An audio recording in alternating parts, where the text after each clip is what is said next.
Hey, what is going on, guys, and welcome back to yet another video. Probably the first time I'm featuring Montana on this channel, believe it or not. It took me 5 or 6 years to realize this ship is actually quite good. I did, kind of take a dump on this thing when I first played it, said it was bad, said the shell arcs are bad, but I will say this, that was definitely just a bit of skill issue on my part. I'm sorry for those of you who don't like the crocodile camo, but it's the only one I got, so that's what I'm using. For the upgrade, I went with a full... Actually, this is weird, I know. You should be going for Advanced Gun Director, guys, but when I got Montana, I only got it because I heard it was good at eating fires. So I decided to try to build it for fire and flooding resistance. I now regret that dearly. I actually really don't like my build. I would have much rather had this, but yeah, we're running fire and flooding resistance. Don't laugh. I mean, it can still help you. Don't worry, it can still help you, but yeah, you'd much rather have range. Then you have the damage control center for Montana here, which is also something that bumps up your, fire and flooding resistance and the risk of fire on your deck and superstructure, which is nice. But again, like, does it really help that much? I don't know.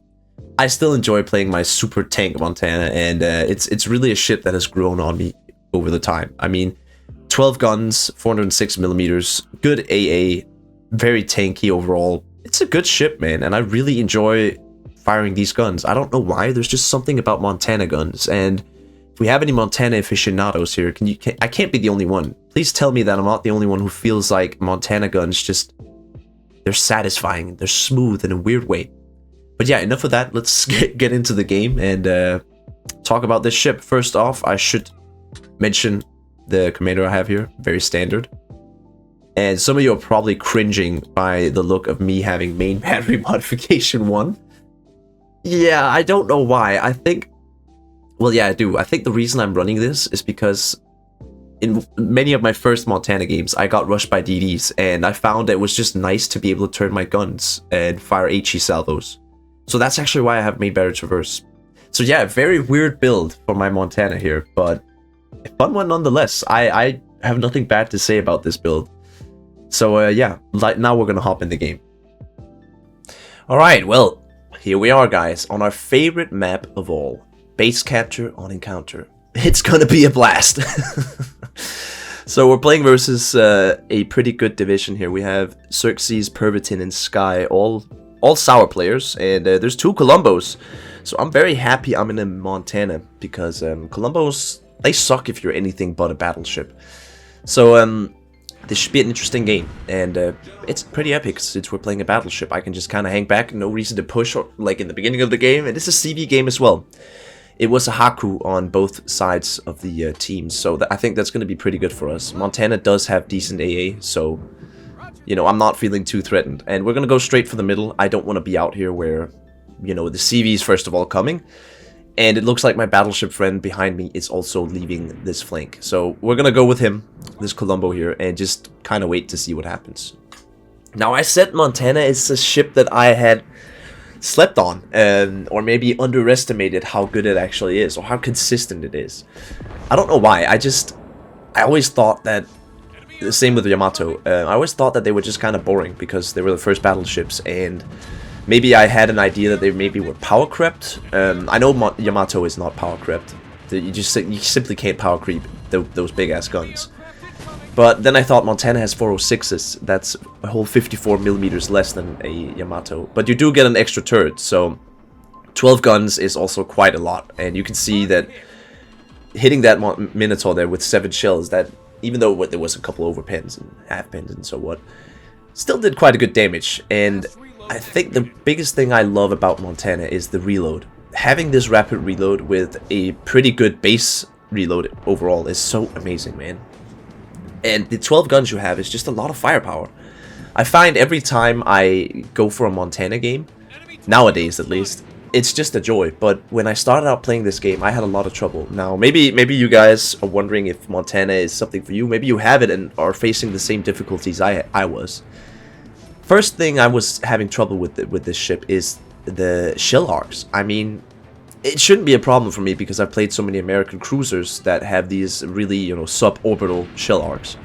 Montana isn't that bad, but it still has American shell arcs, and they will go very high. So that was probably my issue, is I didn't aim well enough. You have to kind of anticipate your shells dropping down like this. They're not going to go, you know, horizontal. They're going to end up going vertical and drop onto the deck of your enemy. And that's really what you want to go for. These longer distances, you want to go for those deck shots, because you do only have 406. And even though there's no overmatch in this game, I just have an idea in my head that if you hit a deck with a big shell, it's going to do damage.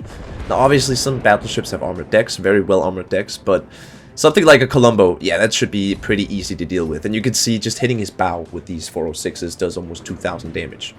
So, since these guys are really pushed back, and I don't see anybody pushing up our flanks, we decide that, well, we're going to go push them. It's actually not that good of an idea, because we lost a cruiser already, but I'm pretty full HP, my battleships are right behind me, we're 3 battleships pushing right now. And I'll gladly take the brunt, because, as I talked about in the beginning, I'm actually running the tanky Montana build. Now, I could put on Dewey to make this even more tanky, but I don't feel like Dewey is necessary for this ship. And a pretty nice little assist there on the daring. A good tip, guys, if you're playing battleships, always go for those DDs. Now, on PC, they can't heal back. Most destroyers don't even have a heal. They do here. But damaging a DD is a good way to discourage them to do something that would hurt you. You know, example, flanking you. If you see a DD out on the far end of the flank at the beginning of the game, just shoot a bit at him. You know, if you don't have anything else to shoot at, just shoot at the DD. I see a lot of players just ignore destroyers, and I do that as well. But it definitely is not something you should do always. If you have somebody who's taking care of the DD, sure, ignore him. But if you see that your cruisers are not taking care of it, this is where you need to start doing it yourself. And, I mean, look at this Izumo. I think this is the exact moment I started loving Montana. Because I figured out, well, if I'm not very good at hitting long range, which I must admit, that's just a skill issue on my part, because I know Montana is pretty darn accurate.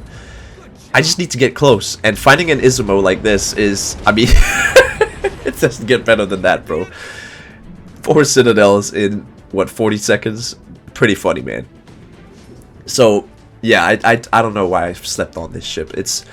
I know on NA it's a really popular BB, but you don't see it very often here on EU, and I mean it kind of makes sense, right? It's if you're a US citizen, you would obviously want the tier 10 battleship, because American battleships are, well, some of the only ones during World War II that actually made it out. I'm guessing only the British and the American battleships actually, you know, survived. Of course, some of them didn't, but if you think about it, they're still out there. Montana obviously never was built, but you can see Wisconsin, Iowa, Missouri. I feel like there's one more. New Jersey. I think it's New Jersey. But yeah, I mean, just imagine that. I also think that's pretty cool. Like, this would have been the big brother to the Iowa class if World War II didn't end in time. Thankfully, it did. But I don't know. There's just something about it. And this camo too, I know people hate it. I love it. I absolutely love this camo. And as we're just farming citadels here.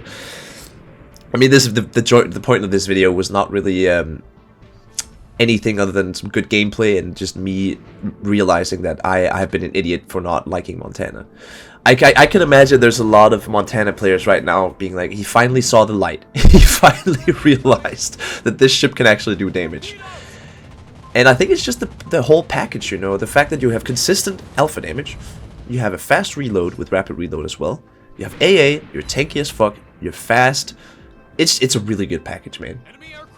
Now, obviously, you're not going to win if you go toe-to-toe with a GK at close range, but you're still going to be able to hold your own. And the fact that you have 12 guns also helps you against DDs. You remember I said I used main battery traverse in my modules, and the reason for that is still that if a DD tries to get up close to me, I will have time to take him out with HE. 12 HE shells from Montana does hurt. It's almost like a Conqueror. And look at the planes, guys. 39 planes destroyed. And I think that's a good way to end this video. I hope you guys enjoyed this little Montana video. I certainly did. And yeah, have a great rest of your day or evening. My name has been Bubloon, aka Pavloon, and I am signing out.